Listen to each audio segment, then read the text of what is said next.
আজকে সুদান পরস্পরে মারামারি করতেছে, কে তৈরি করেছে? আফ্রিকার দেশগুলোকে পরস্পরের মধ্যে কারা ভাগ করে নিয়েছে?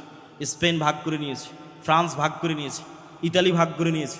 আফ্রিকার মুসলিম দেশেরা তাদের স্বর্ণ নিজের ইচ্ছামতো বাইরে বিক্রি করতে পারবে না, নিজের কেন্দ্রীয় ব্যাংকে টাকা রাখতে পারবে না, ইচ্ছামতো বাইরের দেশ থেকে অস্ত্র কিনতে পারবে না, এগুলো বলে এখনও তাদেরকে গোলাম করে রেখেছে।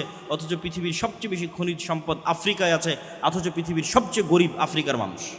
এত বড় বৈপরীত্য জুলুম কারা টিকিয়ে রেখেছে? ইউরোপ টিকিয়ে রেখেছে, ফ্রান্স, ইতালি, স্পেন টিকিয়ে রেখেছে। আজকে ফিলিস্তিনের সমস্যা কারা তৈরি করেছে? একই ভাষায় সব আরবি ভাষায় কথা বলতেছে। সৌদি, কুয়েত, কাতার, বাহরাইন, ফিলিস্তিন, ইরাক, ইরান, সিরিয়া, লেবানন, মিশর, আলজেরিয়া সব আরবিতে কথা বলতেছে। অথচ এক দেশের সাথে আর এক দেশের শত্রুতা, মারামারি, গণ্ডগোল। সুদানের মধ্যে মুসলমানেরা মারামারি করতেছে। তো এদের সব এক দেশ থেকে আর এক দেশের মানচিত্রগুলো কারা তৈরি করেছে? ইউরোপেরা তৈরি করেছে।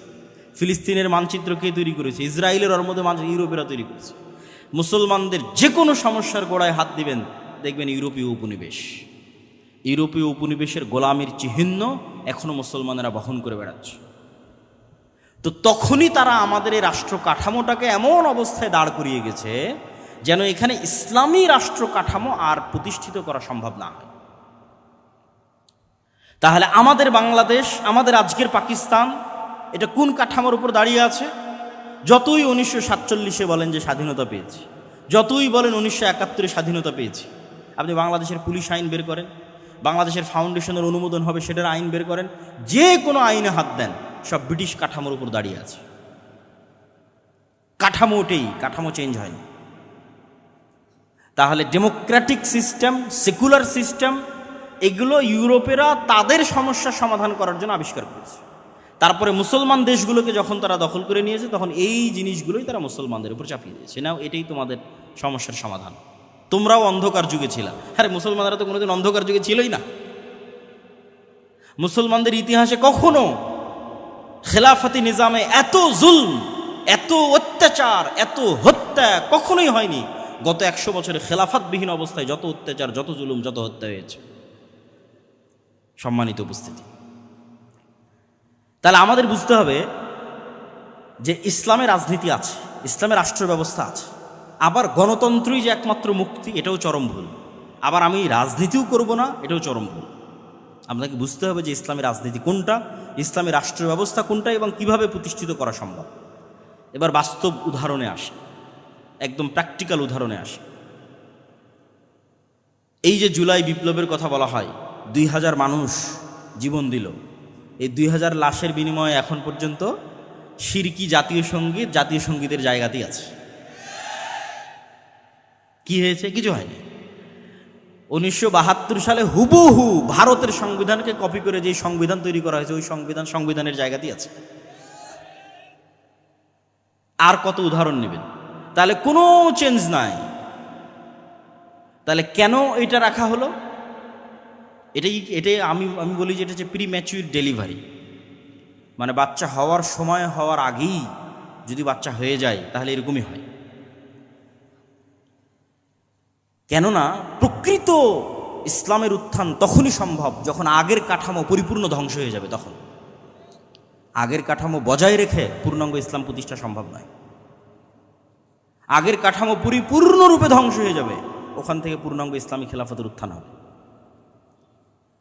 তো এই জন্য আমেরিকা খুব ভালোভাবে জানে যে আজকে যদি প্রধানমন্ত্রী পদত্যাগ না করে, আজকে যদি আর্মি জনগণের বুকে গুলি চালায়, তাহলে কালকে বাংলাদেশের মানুষের ওই সময় যে রাগ ছিল মাথায়, তো বাংলাদেশের মানুষ রাতের অন্ধকারে অস্ত্র হাতে উঠিয়ে নিত। যখন বাংলাদেশের মানুষ অস্ত্র হাতে উঠিয়ে নিত, সিরিয়ার মতো পরিবেশ তৈরি হয়ে যেত। সিরিয়ার বাশার আল আসাদের বাহিনী নিজ জনগণের বুকে গুলি চালাচ্ছে, বাংলাদেশ আর্মিও তার জনগণের বুকে গুলি চালাতো। বাংলাদেশের মানুষ অস্ত্র উঠিয়ে নিত, ইন্ডিয়ান আর্মিও বাংলাদেশে ঢুকে যেত। 15-20 বছর যুদ্ধ চলতো, আগের কাঠামো পরিপূর্ণরূপে ধ্বংস হয়ে যেত। আগের কাঠামো পরিপূর্ণরূপে ধ্বংস হওয়ার পর পূর্ণাঙ্গ ইসলামী খেলাফতের উত্থান হতো।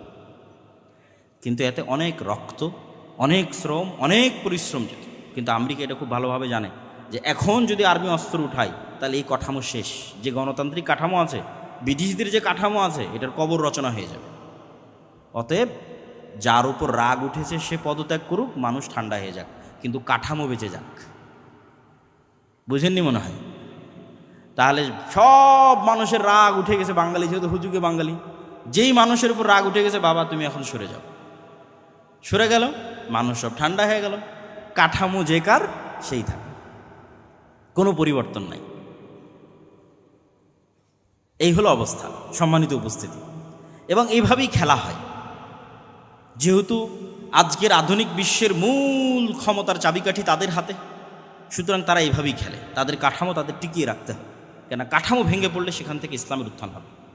এটা খুব ভয়ঙ্কর জিনিস, এটা তারাও খুব ভালোভাবে জানে, তাদের জন্য এটা খুবই ভয়ঙ্কর।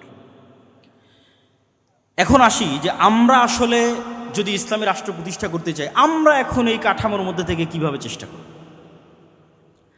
আমি যারা গণতান্ত্রিক রাজনীতি করতেছে, গণতান্ত্রিকভাবে মুসলমানদের অধিকার আদায়ের চেষ্টা করতেছে, আমি কোনো সময় গত 2 বছরে তাদেরকে আঘাত দিয়ে হিট করে কথা বলা, আমি ওই পর্যায়ে যেতে চাই না। আমি সবসময় যৌক্তিক প্রশ্ন তুলে ধরতে চাই, যাতে মানুষ চিন্তা করার সুযোগ পায় যে আমি যেটা করতেছি এটাই কি একমাত্র রাস্তা, না আসলে আর কোনো রাস্তা ছিল। কেন নিয়ত তো সবার ঠিক, সবাই তো বলতেছে আমরা রাষ্ট্র ক্ষমতা ইসলাম দেখতে চাই। তো সবাই যদি রাষ্ট্র ক্ষমতা ইসলাম দেখতে চায়, তাহলে কিভাবে সম্ভব? আমার ছোট্ট জ্ঞান, আমি যতটুকু বুঝি, আমার ধারণা, আমার চিন্তা চেতনা ভুলও হতে পারে। আমি মনে করি 1 নাম্বার, ঈমান বিল গায়েবের ওপর যদি সর্বোচ্চ লেভেলের ইয়াকিন না থাকে, আজকে যদি বাংলাদেশের সকল মানুষ আমাকেও ভোট দেয়, আমি বাংলাদেশের ক্ষমতায় গিয়ে ইসলাম প্রতিষ্ঠা করতে পারবো না। কেন আপনাকে বলি, একটু বুঝিয়ে বলি। আজকে আপনি যত সুযোগ সুবিধা ভোগ করতেছেন, বিদ্যুৎ চলতেছে, জেনারেটর চলতেছে, ক্যামেরা চলতেছে, মোবাইল চলতেছে, ইন্টারনেট, নেটওয়ার্ক, বিদেশে হাজার হাজার মানুষ কাজ করতেছে, আমেরিকাতে, ইউরোপে, সৌদি আরবে ইনস্ট্যান্ট টাকা বাংলাদেশে পাঠিয়ে দিচ্ছে। বাংলাদেশের সাথে সারা বিশ্বের কত বড় বড় ব্যবসায়ী ডলারের ভিত্তিতে ব্যবসা করতেছে। কালকে মনে করেন আজ সারা বাংলাদেশের মানুষ আবেগে হুজুগে আমাকে ভোট দিয়ে দিল যে ঠিক আছে, আজকে আমি বাংলাদেশের ক্ষমতার মালিক হয়ে গেলাম একচ্ছত্র করে। এবার আমি স্ট্রিক্টলি ইসলাম বাস্তবায়ন করতে যাচ্ছি। যখন আমি স্ট্রিক্টলি ইসলাম বাস্তবায়ন করতে যাব, তখন বিশ্বের যারা মোড়ল আছে তারা কি আমার সাথে থাকবে না আমার শত্রুতা করবে? শত্রুতা করবে, আমার সাথে থাকবে না। তাহলে বিশ্বের মোড়লরা যখন আমার সাথে শত্রুতা করবে, আমি আপনাকে বিদ্যুৎও দিতে পারবো না, আপনার বাড়িতে এসিও চলবে না, আপনার বাড়িতে ফ্যানও চলবে না, তারপর আপনি বহির্বিশ্বের সাথে ব্যবসা করতেছেন সেটাও চলবে না, খুব ভোগবিলাসী জীবনযাপন করছেন সেটাও চলবে না, আইফোন ইউজ করতে পারবেন না, তারপর হয়তো অ্যান্ড্রয়েড ফোন ইউজ করতে পারবেন না। যত রকমের বাধা তৈরি হতে পারে, সংকুচিত হয়ে যেতে পারে আপনার রিজিকের রাস্তা, আপনার আরাম আয়েশের রাস্তা, ভোগবিলাসের রাস্তা, যতভাবে আমেরিকা পাবন্দি দিয়ে, মানে এই রাষ্ট্রের উপর পাবন্দি চাপিয়ে যতভাবে আপনাকে সংকুচিত করবে, তখন আপনার বাঁচবেন কিভাবে? বাঁচার রাস্তা কি? যদি আপনার আগে থেকে ঈমান থাকতো, ঈমান বিল গায়েব যদি ইয়াকিনের লেভেলে থাকতো, ঈমান বিল গায়েবের একটা হচ্ছে আখেরা, পরকাল, যে এই দুনিয়া কিছুই না, এই দুনিয়াতে মরি বাঁচি এটা কিছুই না, পরকালের সফলতা সব কিছু, এটা মুখের কথা নয়। যদি ইয়াকিনের লেভেলে থাকতো, আল্লাহ সাহায্য করতে পারে, আল্লাহ সাহায্য করবে, ফেরেশতারা আছে, ফেরেশতাদের মাধ্যমে আল্লাহ সুবহানাহু ওয়া তাআলা সাহায্য পাঠাবে। এই ঈমান যদি ইয়াকিনের লেভেলে থাকতো, তাহলে আপনি ধৈর্য ধারণ করতেন, সাথ দিতেন। কিন্তু যেহেতু আপনার ঈমান বিল গায়ব ইয়াকিনের স্তরে নাই, পরের দিন আপনি আমার বিরুদ্ধে রাস্তায় নামবেন। এই বিদ্যুৎ নাই, কারেন্ট নাই, কিছু নাই, কিসের সরকার, ভাগাও, কিসের ইসলাম? কেন আপনি তো যেই লেভেলে আছেন ওই লেভেল থেকে ধাপ করে নিচে নামতে পারবেন না। আফগানিস্তান ওরা টিকে গেছে কেন? পরিপূর্ণ ধ্বংস হয়ে গেছে, মানুষের চাহিদাই নাই। 40 বছর থেকে যুদ্ধ চলতে চলতে মানুষের চাহিদাই নাই। কোনো মতে যদি জীবনের নিরাপত্তা পাওয়া যায়, কোনো মতে যদি ন্যায় বিচারের নিরাপত্তা পাওয়া যায়, সেটাই আমাদের জন্য যথেষ্ট, তখন টিকে গেছে। তাহলে ঈমান বিল গায়েব লাগবে ইয়াকিনের স্তরে, অন্তত 90% মানুষের। তো মানুষের যতক্ষণ ঈমান ঠিক না হবে, ততক্ষণ আমি ক্ষমতায় গেলেও এদেশে ইসলাম চালাতে পারবো না, এদেশে ইসলাম প্রতিষ্ঠা এবং পরিচালিত করতে পারবো না। কম্প্রোমাইজ করতে হবে, কেন মানুষের ঈমান নাই, ঈমান নষ্ট হয়ে গেছে। এই জন্য আল্লাহর পথে যাত্রা এই বইটা পড়তে হবে। এটা কিন্তু আমার অনুভূতি থেকে লেখা, যে জুলাই পরবর্তী যখন সব ঘরানার আলেম ওলামা, দল, সংগঠন, ইসলামী সবার সাথে যখন উঠা বসা করার সুযোগ হলো, তখন আমি নিজে রিয়েলাইজ করলাম যে ঈমান বিল গায়েবে মুসলমানদের বিশ্বাস নেই। এমনি মুসলমানেরা মুখে বলে আল্লাহর উপর বিশ্বাস, ফেরেশতার উপর বিশ্বাস, পরকালের উপর বিশ্বাস, বাস্তবে নাই। এবং লাস্ট গত কয়েকদিন এটার উপরেই আমার বক্তব্য আছে, যদি কারো বক্তব্য দেখার সুযোগ থাকে, অথবা আগামীকাল যদি কথা বলার সুযোগ হয়, তখন ঈমান বিল গায়েবের উপর ইয়াকিনের লেভেলে ঈমান বিল গায়েবের বিশ্বাস থাকবে। 2, ইমান বিল গায়েবের সবচেয়ে বড় বিষয় হচ্ছে আল্লাহর শক্তি, আল্লাহর ক্ষমতার উপর ভরসা। মুসা আলাইহিস সালাম জীবনেও তার দুনিয়াবী শক্তি দিয়ে ফেরাউনের সাথে জিততে পারবে না। মুহাম্মদ সাল্লাল্লাহু আলাইহি ওয়াসাল্লাম, খোলাফায়ে রাশিদিন, আমর ইবনে আস, খালিদ বিন ওয়ালিদ, এদের ক্ষমতা নাই দুনিয়াবী শক্তি দিয়ে পারস্য রোমান সাম্রাজ্যের বিরুদ্ধে জিতে, কোনোদিন সম্ভব নয়। ইসলাম কোনোদিন দুনিয়াবী শক্তিতে বিজয় অর্জন সম্ভব নয়। সালাহুদ্দিন আইয়ুবের দুনিয়াবী শক্তিতে ফিলিস্তিন বিজয় সম্ভব নয়। এটা সব আল্লাহর সাহায্য। তো আল্লাহর সাহায্য পৃথিবীতে নেমে আসবে কীভাবে? যখন ইমান বিল গায়েব হয়ে যাবে। আগের বক্তব্য যখন শুনবেন বা এই বইটা যখন পড়বেন, যখন আপনার ইয়াকিনের লেভেলে চলে যাবে, না ফেরেশতা আকাশ থেকে নেমে আসতে পারে, ইয়াকিনের লেভেলে যখন চলে যাবে, না এই দুনিয়া কিছুই না, পরকালই সব কিছু, ইয়াকিনের লেভেলে যখন চলে যাবে, আল্লাহ সুবহানাহু ওয়া তাআলার অস্তিত্ব এবং ক্ষমতার উপর বিশ্বাস যখন ইয়াকিনের লেভেলে চলে যাবে, তখন এবার আপনি আমল দিয়ে আল্লাহর সাহায্য দুনিয়াতে টেনে নিয়ে আসবেন। আর পৃথিবীতে আল্লাহর সাহায্য টেনে নিয়ে আসার সবচেয়ে শক্তিশালী টেকনোলজিগুলো মুসলমানদের কাছে আছে। এটাই মুসলমানদের বিজয়ের রাস্তা। যেমন আল্লাহর সাহায্য পৃথিবীতে টেনে নিয়ে আসার সবচেয়ে বড় শক্তিশালী টেকনোলজি সালাত, 5 ওয়াক্ত সালাত, রাতের সালাত, এগুলো আল্লাহর আসমানি সাহায্যকে পৃথিবীতে টেনে নিয়ে আসে। এই জন্য যুদ্ধের মাঠেও একদল মুজাহিদ যুদ্ধ করবে আর একদল মুজাহিদ সালাত আদায় করবে। দুনিয়াবি লজিকে এটা টিকে না, কিন্তু যখন ইমান বিল গায়েব থাকবে তখন ওটাই বাস্তব। কেন? ওই সালাতটা আল্লাহর সাহায্য আসমান থেকে টেনে নিয়ে আসবে। আল্লাহর সাহায্য ছাড়া মুসলমানদের বাঁচার কোনো রাস্তা নাই। তো আপনার আমল আল্লাহর সাহায্য টেনে নিয়ে আসবে। সালাত পৃথিবীর সবচেয়ে শক্তিশালী টেকনোলজি, যা আল্লাহর সাহায্য আসমান থেকে টেনে নিয়ে আসতে পারে। আর রাতের সালাত তার চেয়েও বেশি পাওয়ারফুল। আর 2 নম্বর হচ্ছে সাউন্ড টেকনোলজি। সাউন্ড টেকনোলজির ন্যূনতম জ্ঞান আল্লাহ সুবহানাহু ওয়া তাআলা সুলাইমান আলাইহিস সালাতু ওয়াস সালামকে দিয়েছিলেন। সাউন্ড টেকনোলজি মানে হচ্ছে এরা সবাই সব কথা বুঝে। এই কাঠও কথা বুঝে, এটাও কথা বুঝে, এটাও কথা বুঝে। শুধু বুঝে না, এরা কথা বলতেছে। এরা সবাই কথা বলতে পারে। ইউসাব্বিহু লিল্লাহি মা ফিস সামাওয়াতি ওয়া মা ফিল আরজ। আসমান জমিন এবং তার মধ্যে যা কিছু আছে সব আল্লাহর তাসবিহ পাঠ করে। তো এইটার ন্যূনতম জ্ঞান সুলাইমান আলাইহিস সালামকে দেওয়া ছিল, যে পাখি কি বলতেছে সুলাইমান আলাইহিস সালাম বুঝতেন, উনি আবার পাখির সাথে কথা বলতে পারতেন। তো আল্লাহ আসমান জমিন সৃষ্টি করেছে কুন ফায়াকুন সাউন্ড দিয়ে। আল্লাহ পৃথিবী আসমান জমিন ধ্বংস করবে ইসরাফিলের বাঁশির আওয়াজ, সাউন্ড দিয়ে। সাউন্ড টেকনোলজি সবচেয়ে পাওয়ারফুল। তো এই সবচেয়ে পাওয়ারফুল জিনিসটা মুসলমানদের কাছে দেওয়া আছে। এই জন্য সর্বশ্রেষ্ঠ মুজিজা হচ্ছে কোরআন। কেননা কোরআন কার সাউন্ড বলেন তো? কোরআন কার আওয়াজ? এটা আল্লাহর আওয়াজ, আল্লাহর সাউন্ড। এই সবচেয়ে পাওয়ারফুল। এবং জিকির প্রভাব সৃষ্টি করে। কেন? এগুলো সব কিছু সাউন্ড বুঝে এবং ফিল করতে পারে। যেমন ওয়েভ, আমরা যে আমার ওয়েভের মধ্যে দিয়ে আমার সাউন্ড লাইভে আমেরিকায় বসে মানুষ শুনতেছে, এটা ওয়েভের মধ্যে দিয়ে ভেসে আমেরিকা যাচ্ছে। ওই ইসরায়েল তার ওয়েভ অন করে দিয়ে মোবাইলের বিস্ফোরণ ঘটাচ্ছে, ইরানের বিজ্ঞানীদের রুমের মধ্যে বিস্ফোরণ হয়ে যাচ্ছে। কেন? ওই ওয়েভটা মোবাইল রিসিভ করতেছে। তো মোবাইল যেমন ওয়েভ রিসিভ করে, এই মোবাইল সাউন্ডও বুঝে। এই জন্য জিকির সবচেয়ে পাওয়ারফুল, কোরআন সবচেয়ে পাওয়ারফুল। এই জন্য কিয়ামতের পূর্ব মুহূর্তে মুসলমানদের তাকবীর ধ্বনিতে শহর বিজয় হয়ে যাবে। তাহলে মুসলমানেরা যখন আমলের মাধ্যমে আল্লাহর সাহায্যকে আসমান থেকে টেনে নিয়ে আসবে আর ইমান বিল গায়েব ইয়াকিনের লেভেলে চলে যাবে, 3 নাম্বার প্রকৃত নেতৃত্বের বিকাশ লাগবে। সবই করলাম, ইমান আছে, আমল করলাম, কিন্তু প্রকৃত নেতৃত্বের বিকাশ হলো না। বানু ইসরায়েলদের মধ্যে প্রকৃত নেতৃত্বের বিকাশ হয়নি।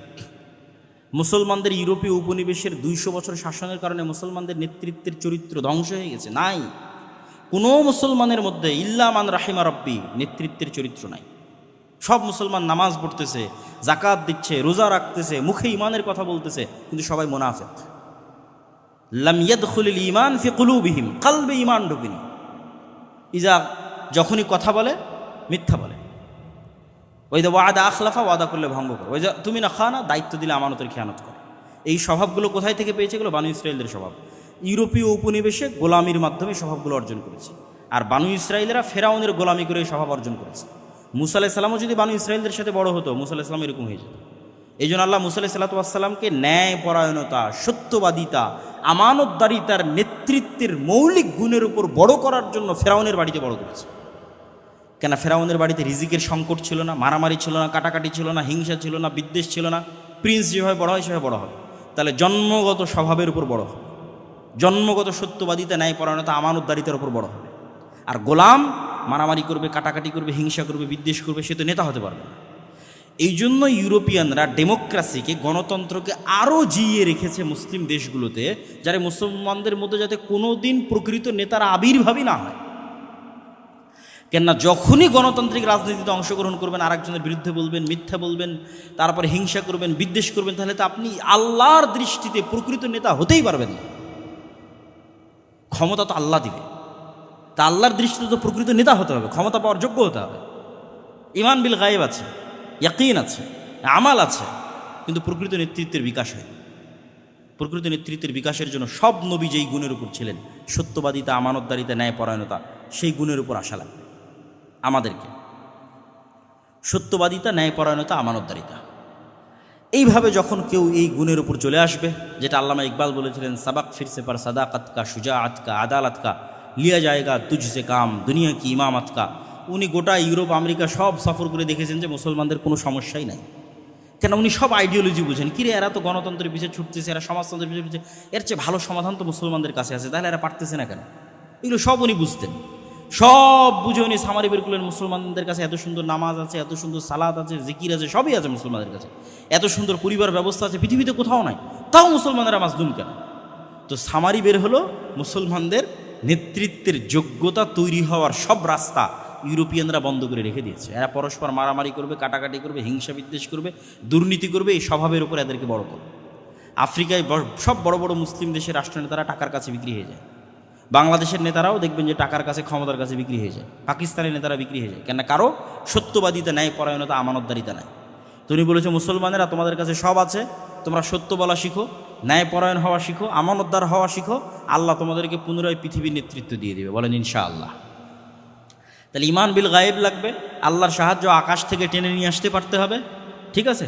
আর আগের যে কাঠামো আছে ওই কাঠামো পরিপূর্ণরূপে ধ্বংস হতে হবে, আর তার উপর প্রকৃত নেতৃত্বের আবির্ভাব হতে হবে, প্রকৃত নেতার আবির্ভাব হতে হবে। সম্মানিত উপস্থিতি, পরকালমুখী চিন্তা ছাড়া আপনি ধৈর্য ধারণ করতে পারবেন না, সবর করতে পারবেন না, আর সবর আর ধৈর্য ছাড়া রাষ্ট্র প্রতিষ্ঠা করতে পারবেন না। আল্লাহ সুবহানাহু ওয়া তাআলা আসহাবুল উখদুদের বর্ণনা দিয়েছেন। বক্তব্যের শেষে কয়েকটা কোরআনের আয়াত বলে বক্তব্যের শেষের দিকে চলে যাব। আল্লাহ সুবহানাহু ওয়া তাআলা আসহাবুল উখদুদের বর্ণনা দিয়ে বলছেন, ওয়ামা নাকামু মিনহুম ইল্লা আইয়ুমিনু বিল্লাহিল আজিজিল হামিদ। গর্ত খোঁড়া হয়েছে, আগুন জ্বালানো হয়েছে, মানুষ গর্তে ঝাঁপিয়ে পড়তেছে। তো আল্লাহ বলতেছে এই মানুষগুলো গর্তে ঝাঁপিয়ে পড়তেছে বা এই মানুষগুলোকে আগুনে ফেলে দেওয়া হয়েছে কোনো কারণে নয়, শুধু একটাই কারণে, যারা আজিজুন হামিদ, মহাপরাক্রমশালী, আল্লাহর উপর বিশ্বাস রাখতো, শুধু এই কারণে আগুনে ফেলা হচ্ছে। আম হাসিবতুম আন তাদখুলুল জান্নাহ ওয়ালাম্মা ইয়াতিকুম মাসালুল লাযিনা খালাউ মিন ক্বাবলিকুম। তোমরা কি মনে করো জান্নাত এত সহজ, ইসলামী রাষ্ট্র প্রতিষ্ঠা হয়ে যাবে এত সহজ? অথচ অতীতের মানুষেরা যেরকম মাজলুম হয়েছে তোমরা এরকম মাজলুম হবে না। তো এরকম মাজলুম হওয়ার জন্য যখন মানসিক প্রস্তুতি তৈরি হয়ে যাবে, তখন সেখান থেকে রাষ্ট্রের উত্থান হয়। এটাও ইবনে খালদুন লিখেছেন। ঠিক মুহাম্মদ সাল্লাল্লাহু আলাইহি ওয়াসাল্লাম যেভাবে করেছে সেভাবে রাষ্ট্রের উত্থান হয়। আসেন, আল্লাহর এই আয়াতগুলোর উপর যদি কেউ ভরসা রাখে, এই যে ঈমান বিল গায়ব ইয়াকিনের লেভেলে রাখে, কোরআনের উপর বিশ্বাস যদি কেউ ইয়াকিনের লেভেলে রাখে, তারপরে যদি সামনে আগায়, তাহলে এই আয়াতগুলো তাদের জন্য। ওয়ালাউ আন্নাহুম আকামুত তাওরাত ওয়াল ইনজিল ওমা উনজিলা ইলাইহিম মির রাব্বিহিম। মানুষেরা যদি তাওরাতের কিছু অংশ, ইনজিলের কিছু অংশ, আপনার প্রতি যেটা অবতীর্ণ হয়েছে কোরআন, এই কোরআন যদি মানুষ পৃথিবীতে প্রতিষ্ঠিত করে ফেলতে পারত, তাহলে কি হতো? লা উকিলু লা আকালু মিন ফাওকিহিম ওয়া মিন তাহতি আরজুলিহিম। তাহলে তারা আসমান থেকে ওদের রিজিকের ব্যবস্থা করা হতো, মাটির নিচ থেকে ওদের রিজিকের ব্যবস্থা করা হতো। বলেন আল্লাহু আকবার। এটা আল্লাহর ওয়াদা। তা আমাদের তো ঈমান বিল গায়ব নাই, আল্লাহর শক্তি এবং ক্ষমতার উপর বিশ্বাস নাই, আল্লাহ ফেরেশতাদের সাহায্য করতে পারে সেটার উপর বিশ্বাস নাই। ফলত আমি তো এই রিস্কগুলো নিব না, আমি সবসময় কম্প্রোমাইজ করতে চাই। কম্প্রোমাইজ করতে করতে এই লেভেলেরও কম্প্রোমাইজ করবো যে যদি এখন যেখানে শিরক হচ্ছে সেই মন্দিরও যদি পাহারা দেওয়া লাগে, তাও পাহারা দিয়ে হলেও ক্ষমতায় যাবে। কেননা ঈমান বিল গায়ব নাই। সম্মানিত উপস্থিতি, আল্লাহ সুবহানাহু ওয়া তাআলা বলছেন, ওয়ালাউ আন্না আহলাল কুরা আমানু ওয়াত্তাকাউ লাফাতাহনা আলাইহিম বারাকাতিম মিনাস সামাই ওয়াল আরজ। যদি কোনো একটা এলাকার মানুষ ঈমান আনে, আল্লাহকে ভয় করে, তাহলে আসমান এবং জমিনের সকল বরকতের দরজা ওদের জন্য উন্মুক্ত করে দেওয়া হবে। বলেন আল্লাহু আকবার।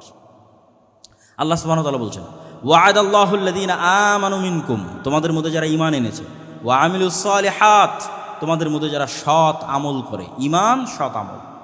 ঈমান থাকবে ইয়াকিনের লেভেলে, সৎ আমল দিয়ে আসমান থেকে সাহায্য নেমে আসবে। লা ইস্তাখলিফান্নাহুম ফিল আরজি কামাস্তাখলাফাল্লাযীনা মিন ক্বাবলিহিম।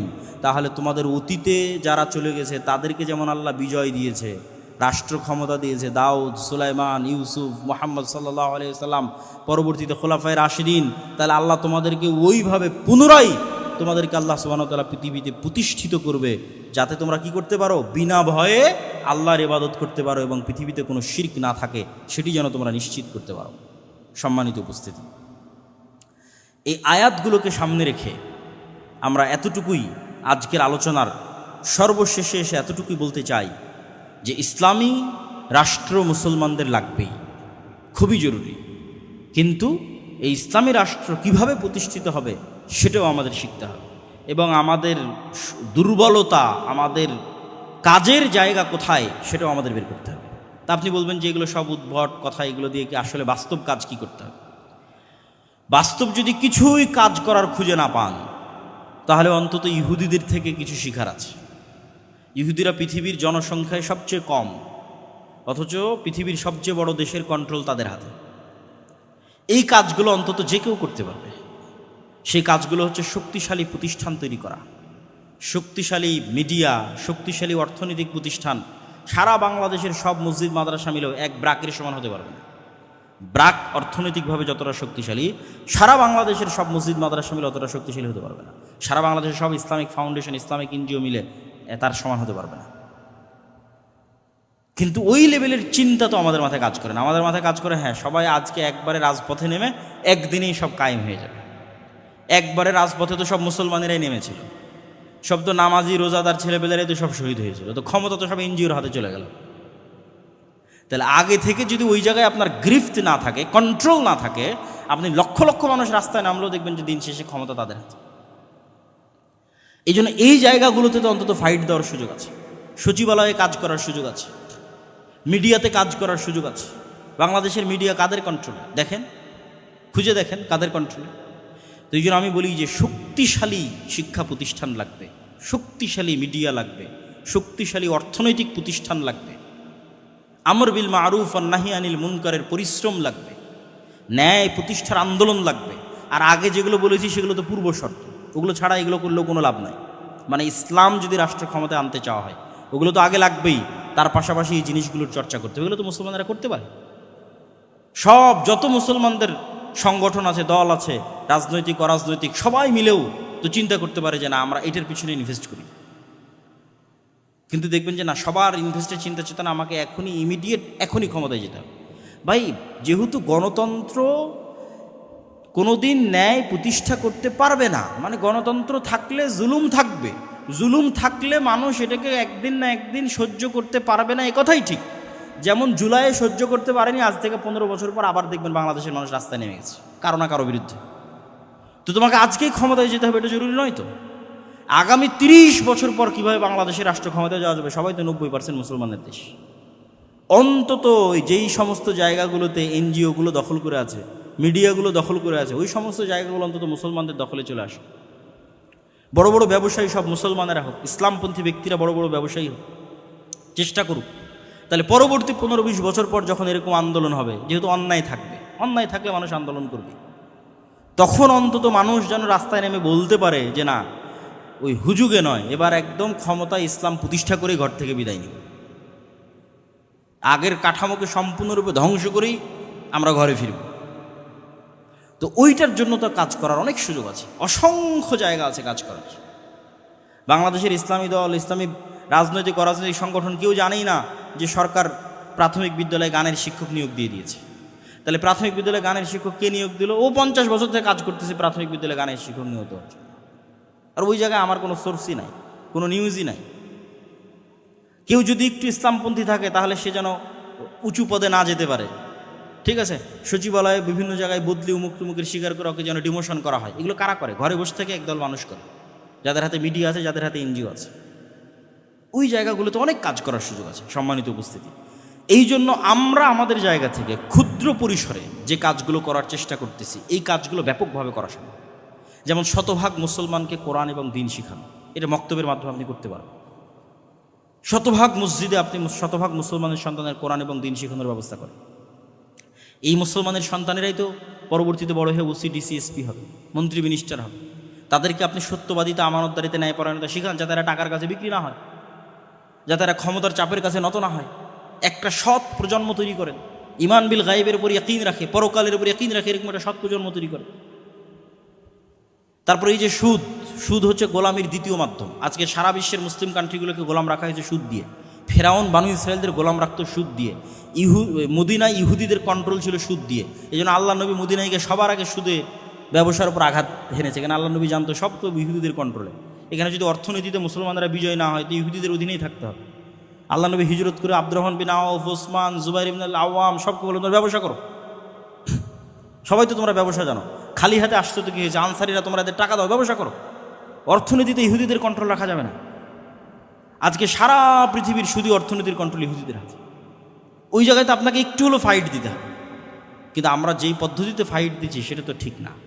আমরা মনে করতেছি ওই কনভেনশনাল ব্যাংক ঠিক রেখে ওই পদ্ধতিতে আমি মানুষের ভোগবিলাসী পণ্য ইসলামী ব্যাংকের মাধ্যমে দেব, এটা হবে না। মানুষকে বুঝতে হবে ইসলামী অর্থনীতিটা কি, তাহলে সে চিন্তা করতে পারবে। তো যেমন আমরা কর্জে হাসানা ন্যূনতম হলেও শুরু করেছি, সবাই নিজ নিজ জায়গা থেকে শুরু করতে পারে, যে মানুষ যেন সুদের সাথে সম্পৃক্ত না থাকে। সুদের সাথে সম্পৃক্ত থাকা আর মিথ্যা বলা সমান, আর মিথ্যা বলা মানে আর নেতা হতে পারলো না, শেষ। ওর নেতা হওয়ার ক্রেডিবিলিটি, যোগ্যতা সব শেষ। ওর কোনো দিন আল্লাহ সুবহানাহু ওয়া তাআলার দৃষ্টিতে নেতা হতে পারবে না। তাহলে নেতা না হতে পারলে স্বাধীন হতে পারবে না। তো এই জন্য শুধু অর্থনীতির বিরুদ্ধে যুদ্ধ করতে হবে, শক্তিশালী শিক্ষা প্রতিষ্ঠান তৈরি করতে হবে, শক্তিশালী মিডিয়া তৈরি করতে হবে। যে মাসিক আল ইতিসাম আমাদের ন্যূনতম প্রয়াস, এর চেয়েও যদি ভালো কারো করার সুযোগ থাকে, কিশোরে আমাদের ন্যূনতম প্রয়াস, আরও যদি কারো ভালো করার সুযোগ, মেইন স্ট্রিমের মিডিয়া যদি কেউ দখল করতে পারে, যেতে পারে, খুব ভালো। সম্মানিত উপস্থিতি, তো এই ন্যূনতম প্রয়াসগুলোকে আমাদের ধীরে ধীরে আস্তে আস্তে সামনের দিকে এগিয়ে নিয়ে যেতে হবে, এবং মানসিকভাবে দাওয়াতের মাধ্যমে, দাওয়াতি কাজ কোনোদিন ছোট কাজ নয়। ছোট কাজ হলে 950 বছর নূহ আলাইহিস সালাম দাওয়াতি কাজ করতেন না। দাওয়াতি কাজ কখনো হেলায় ফেলায় ফেলে দেওয়ার জিনিস নয়। দাওয়াতি কাজের মধ্যেই বিপ্লব চলে আসে। এই রকম কোনো একটা প্রজন্ম চলে আসলে আল্লাহ কবুল করলে ওর মধ্যেই বিপ্লব চলে আসবে। যেই প্রজন্মের ঈমান বিল গায়ব ইয়াকিনের লেভেলে, যেই প্রজন্মে রাতে রাতে সালাত আদায় করে, যেই প্রজন্ম জিকিরের মাধ্যমে, সালাতের মাধ্যমে আল্লাহর সাহায্য দুনিয়াতে ডেকে নিয়ে আসে, যেই প্রজন্ম ন্যায়পরায়ণতা, সত্যবাদিতা, আমানতদারিতার উপর প্রতিষ্ঠিত, টাকার কাছে, ক্ষমতার কাছে মাথা নত করে না, যেই প্রজন্মের মধ্যে তার নিজের দিনের উপর আসাবিয়া আছে, যে শতভাগ আমার নবীর দিনই ঠিক, আমি ন্যূনতম আমার নবীর দিনে কোনো ছাড় দিব না, এইটার উপর ভিত্তি করে ইসলামী রাষ্ট্র প্রতিষ্ঠা করব, এরকম একটা প্রজন্ম তৈরি হয়ে গেলে আল্লাহ সুবহানাহু ওয়া তাআলা যদি কবুল করে যে কোনো মুহূর্তে হয়ে যেতে পারে। আল্লাহ সুবহানাহু ওয়া তাআলা যেন আমাদের সেটির লক্ষ্যে কাজ করার তৌফিক দান করে। আল্লাহুম্মা আমিন। ওয়া আখির দাওয়ানা আনিল হামদুলিল্লাহি রাব্বিল আলামিন। আসসালামু আলাইকুম ওয়া রাহমাতুল্লাহি ওয়া বারাকাতুহু। অনেকেই হয়তো রাতের খাবার খেয়েছেন কিনা আমি জানি না, এবং এখনও খাবার আছে।